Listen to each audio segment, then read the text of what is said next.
ইফতার সামনে রেখে আল্লাহ তাআলার এই শক্তিশালী নাম যদি 133 বার পড়েন, আল্লাহ তাআলার কাছে যা চাবেন তাই পাবেন। যে ব্যক্তি আল্লাহ তাআলার এই শক্তিশালী নামটি 133 বার পড়ে, আল্লাহ তাআলা ওই ব্যক্তির রুজি রোজগার বৃদ্ধি করে দেবেন। এবং যারা অবিবাহিত ছেলে মেয়ে রয়েছেন, তারা যদি এই নামের ওসিলায় আল্লাহ তাআলার কাছে দোয়া করেন, শীঘ্রই তাদের বিয়ের ব্যবস্থা হবে। আমলটি বহুবার পরীক্ষিত, আজ পর্যন্ত কেউ ব্যর্থ হয়নি। আমি আল্লাহর কসম করে বলতে পারি, যদি আপনারা একহীন এবং বিশ্বাস রেখে আমলটি করেন, যাদের রুজি রোজগার বৃদ্ধি হচ্ছে না, যাদের সংসারে অভাব অনটন রয়েছে এবং যারা অবিবাহিত রয়েছেন, বিয়ে হচ্ছে না, কোনো দারিদ্রতা বা বেকার যদি কেউ থাকে, এই আমলটি করে ইনশাআল্লাহ ওই ব্যক্তি আল্লাহ সুবহানাহু ওয়া তাআলা ওই ব্যক্তির জীবনের অভাব অনটন দূর করে দেবেন। তাই ভিডিওটা টেনে দেখলে পয়েন্ট মিস হলে কাজে আসবে না, তাই না টেনে সম্পূর্ণ ভিডিও দেখার অনুরোধ রইল। আর যারা চ্যানেলটি সাবস্ক্রাইব করবেন, ইনশাআল্লাহ আপনাদেরও মনের আশা পূর্ণ হবে।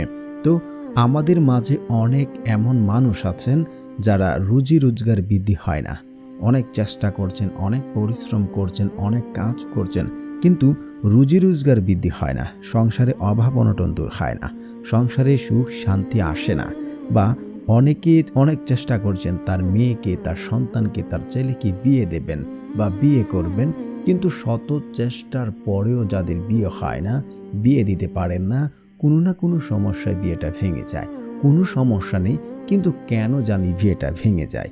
এমন যদি কেউ থাকে আর এই নামের ওসিলায় যদি আল্লাহ তাআলার কাছে সাহায্য চায়, আল্লাহ সুবহানাহু ওয়া তাআলা ওই ব্যক্তিদের রুজি রোজগার বৃদ্ধি করে দেন।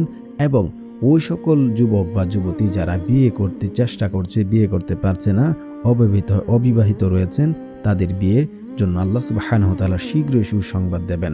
এবং যারা দারিদ্রতার মধ্যে রয়েছেন, বেকার আছেন, অভাবে আছেন, অনেক কষ্টে রয়েছেন, এই নামের ওসিলা করে আল্লাহ তাআলার কাছে চাইলে আল্লাহ তাআলা ওই সকল অভাব অনটন দারিদ্রতা দূর করে দেবেন।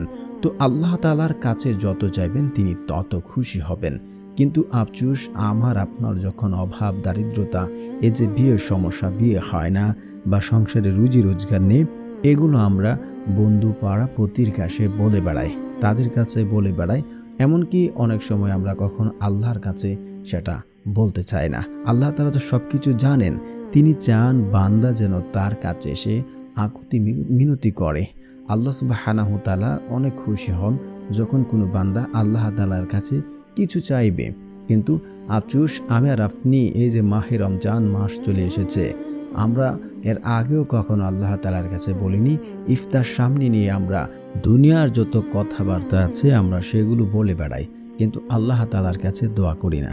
হাদিসে আছে, রাসূল সাল্লাল্লাহু আলাইহি ওয়াসাল্লাম বলেন যে 3 শ্রেণীর দোয়া আল্লাহ তাআলা কখনই ফেরত দেন না। তোর মধ্যে হচ্ছে যে ব্যক্তি ন্যায়পরায়ণ বাদশার দোয়া, আল্লাহ তাআলা ন্যায়পরায়ণ বাদশার দোয়া কখনই ফেরত দেন না। দ্বিতীয়ত হচ্ছে রোজাদারের দোয়া। তো আমরা যেহেতু রোজা রাখছি, ইফতার সামনে নিয়ে আল্লাহ তাআলার কাছে যদি দোয়া করি, আল্লাহ তাআলা আমাদেরকে দেবেন। আরে ভাই, জীবনে তো বহুবার আপনার বন্ধু বান্ধব, আত্মীয় স্বজন, কাছের মানুষ সবার কাছে বলে বেরিয়েছেন, আজকে না হয় একটু আল্লাহ তাআলার কাছে কান্নাকাটি করে, একটু মনটাকে সফট করে একটু দোয়া করেন, আল্লাহ তাআলাকে আপনার কষ্টের কথাগুলি বলেন। আল্লাহ তাআলা তো সব কিছু জানেন, কিন্তু তিনি চান যে বান্দা যেন তার কাছে সব কিছু খুলে বলেন। আল্লাহ রাব্বুল আলামিন পবিত্র কুরআনে বলেন, উদউনি আস্তাজিব লাকুম, তোমরা আমাকে ডাকো, আমি তোমাদের ডাকে সাড়া দেব। আল্লাহ তাআলা আরও বলেন, তোমরা আমার কাছে দোয়া করো, আমি তোমাদের দোয়া কবুল করব। আল্লাহ সুবহানাহু ওয়া তাআলা আমরা জীবনে যত দোয়া করেছি, সকল দোয়া আল্লাহ তাআলা কবুল করেছেন।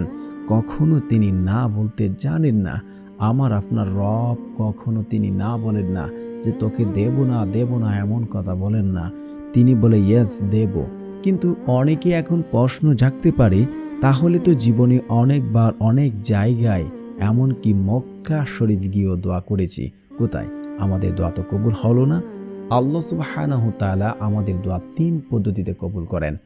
এক, আপনি দুনিয়াতে যা চাবেন, আপনি দুনিয়াতে টাকা পয়সা, ধন সম্পদ, প্রাচুর্য, যাই কিছু চান না কেন, আল্লাহ সুবহানাহু ওয়া তাআলা আপনার সেই চাওয়া পাওয়া সাথে সাথে কবুল করবেন, সাথে সাথে পূরণ করেন। বান্দার যখনই প্রয়োজন হয় তখনই আল্লাহ তাআলা তাকে তা দিয়ে থাকেন। নয়তোবা তদ্রূপ আপনার জীবনে এর চেয়ে বড় কোনো বিপদ আসতো, আপনার স্ত্রী সন্তানের এর চেয়ে বড় কোনো বিপদ আপদ আসতো, এই দোয়ার মাধ্যমে আল্লাহ সুবহানাহু তাআলা এই বিপদ আপদ দূর করে দেন। নয়তোবা আপনার জন্য সেটা আখিরাতের জন্য রেখে দেন, যে কোনো স্ত্রী বা কোনো স্বামী ওই কঠিন মুহূর্তে কেউ কাউকে চিনবে না, ওই সময় এই দোয়াটি কাজে আসবে। তো দোয়া কখনো কখনো বিফলে যায় না, যদি দোয়াতে হারাম কোনো কিছু না থাকে, নিয়ম শর্ত ঠিক থাকে, আল্লাহ তাআলা সকল দোয়া কবুল করেন, সকল দোয়া কবুল করেন, সকলের চাওয়া পাওয়া পূর্ণ করেন। আল্লাহ সুবহানাহু তাআলা কখনোই তার বান্দাদের খালি হাতে ফেরত দেন না। আল্লাহ রাসূল সাল্লাল্লাহু আলাইহি ওয়াসাল্লাম বলেন, যখন কোনো বান্দা আল্লাহ তাআলার কাছে দোয়া করেন তাকে খালি হাতে ফেরত দেন না। তো আমাদের আমলটি করতে হলে শর্ত নিয়ম মেনে তারপর আমল করতে হবে, তা না হলে আমাদের দোয়া কাছে আসবে না। তো শর্ত এবং নিয়ম কি? নিয়ম হচ্ছে আপনাদের অবশ্যই, যেহেতু ইফতার সামনে নিয়ে আমরা আমলটি করব, তো ইফতার সামনে রাখার আগে আমরা উত্তম রূপে ওযু করে আসব। ইফতার যদি আপনি বানান তাহলে তো আপনি ইফতার হাত দিয়ে বানাচ্ছেন এবং বসে বসে আপনি পড়লেন সুবহানাল্লাহ, আলহামদুলিল্লাহ, লা ইলাহা ইল্লাল্লাহ, আল্লাহু আকবার। এই জিকিরগুলো আপনি 33 বার 11 বার করে আপনার যদি সময় যতটুকু কোলায় আপনি পড়ে নিতে পারেন। তারপরে হচ্ছে আপনারা বসে বসে ইস্তেগফার পড়বেন। ইস্তেগফারের ভাই অনেক ফজিলত, আপনারা আবু দাউদ হাদিস নাম্বার 1518 একটু দেখে নেবেন, সূরা নূহ আয়াত নাম্বার 10 থেকে 12। আপনার এই দুটি একটু যাচাই করবেন, সূরা নূহ আয়াত নাম্বার 12 এবং আবু দাউদ 1518 নম্বর হাদিস। এখানে সুন্দর করে বলা আছে, যে ব্যক্তি আল্লাহ তাআলার কাছে ক্ষমা চাইবে, আল্লাহ তাআলার দিকে ফিরে আসবে, আল্লাহ সুবহানাহু তাআলা ওই ব্যক্তির ধন সম্পদ সন্তান সন্তুষ্টি দিয়ে পড়ে দেন। আর যে ব্যক্তি বেশি বেশি ইস্তেগফার পড়ে, আল্লাহ সুবহানাহু তাআলা ওই ব্যক্তির সংসারে স্টিল নাও এখনও যদি কোনো অভাব, দারিদ্রতা, বিপদ আপদ থাকে, আল্লাহ তাআলা দূর করবেন এবং ওই ব্যক্তিকে এমন সকল জায়গা থেকে, এমন সকল উৎস থেকে রিজিকের ব্যবস্থা করে দেন যা সে কোনোদিন চিন্তা করেনি, সে কল্পনা করেনি। এবং আল্লাহ সুবহানাহু তাআলা ওই ব্যক্তি যদি দুনিয়াতে এমন কোনো কঠিন বিপদে পড়ে যে বিপদ থেকে উদ্ধার হতে পারে না, তাহলে আল্লাহ তাআলা কুদরতিভাবে ওই ব্যক্তির বিপদ আপদ দূর করে দেন। তো আপনারা অবশ্যই 21 বার ইস্তেগফার পড়বেন, আস্তাগফিরুল্লাহ, আস্তাগফিরুল্লাহ, আস্তাগফিরুল্লাহ, আস্তাগফিরুল্লাহ। তো আপনারা অবশ্যই ইস্তেগফার পড়বেন, ভুলভাবে পড়বেন না, অনেকে পরে আস্তাগফিরুল্লাহ এভাবে পড়বেন না। তারপর হচ্ছে আপনারা অবশ্যই একবার আয়াতুল কুরসি পড়বেন। আর আয়াতুল কুরসি যে ব্যক্তি পড়ে 5 ওয়াক্ত নামাজের পর, সে ব্যক্তি মৃত্যুবরণ করার সাথে সাথে জান্নাতে যাবে, সুবহানাল্লাহ।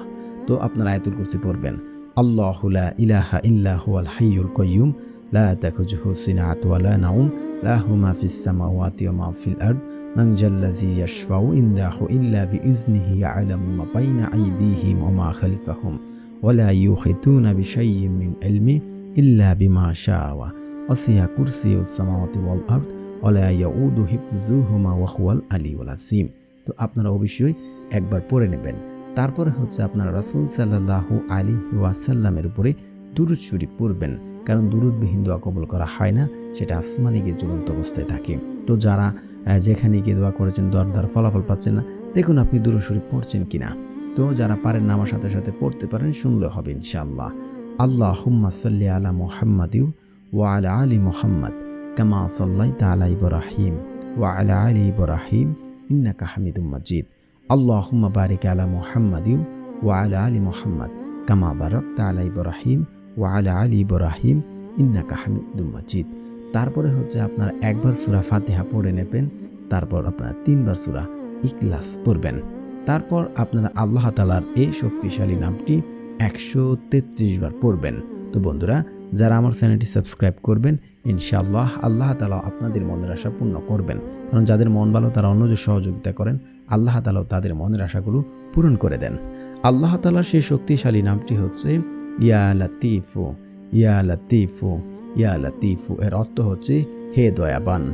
যে ব্যক্তি ইয়া লাতীফু 133 বার করবে, জিকির করবে, আল্লাহ সুবহানাহু তাআলা ওই ব্যক্তির রুজি রোজগার বৃদ্ধি করেন এবং তার কাজ সহজে আঞ্জাম করার ব্যবস্থা করে দেন।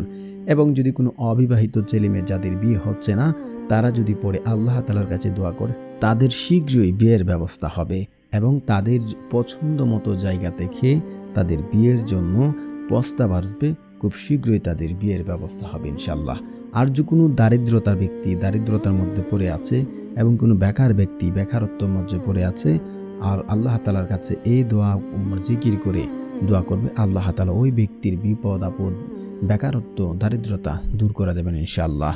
তো যদি আপনারা এইভাবে পড়েন এবং কায়মনোবাক্যে কান্নাকাটি করে দু হাত তুলে আল্লাহ তাআলার কাছে একদম বিশ্বাস রেখে যে আমার দোয়া কবুল হবে, আমার দোয়া আল্লাহ তাআলা শুনছেন, আমি ফলাফল পাবো, এমন নিশ্চিত হতে পারেন। আল্লাহর কসম করে বলছি আপনার চাওয়া পাওয়া আল্লাহ তাআলা কবুল করবেন। হাদিসে আছে, বান্দা আল্লাহর প্রতি যেমন ধারণা রাখেন আল্লাহ ঠিক তার সাথে তেমন আচরণ করে থাকেন। আল্লাহ তাআলার কাছে সবচেয়ে প্রিয় হলো বান্দার দুই চোখের পানির ফোঁটা। আপনারা যদি পানি ফেলে কাঁদতে পারেন আল্লাহ তাআলার কাছে, অবশ্যই আল্লাহ তাআলা দেবেন, শর্ত নিয়ম ঠিক রেখে। নিয়ম জানলেন, শর্ত 5 ওয়াক্ত নামাজ পড়তে হবে, হালাল খাবার খেতে হবে, পিতামাতার কথা শুনতে হবে, এবং আত্মীয় সম্পর্ক চিহ্নিত করার কোনো দোয়া করা যাবে না, এবং আমল করে তাড়াহুড়া কেন ফলাফল পেলাম না। আর যদি আপনি বিশ্বাসই না করেন যে এটা দ্বারা কি ফলাফল পাবো, তাহলে আপনি শুরুতে আপনার আমল কখনোই কবুল হবে না। বিশ্বাস করতে হবে ইয়াকিনের সাথে। আমরা আল্লাহ তাআলার কাছে চাইলে ইনশাআল্লাহ আপনার চাওয়া পাওয়া পূর্ণ হবে ইনশাআল্লাহ।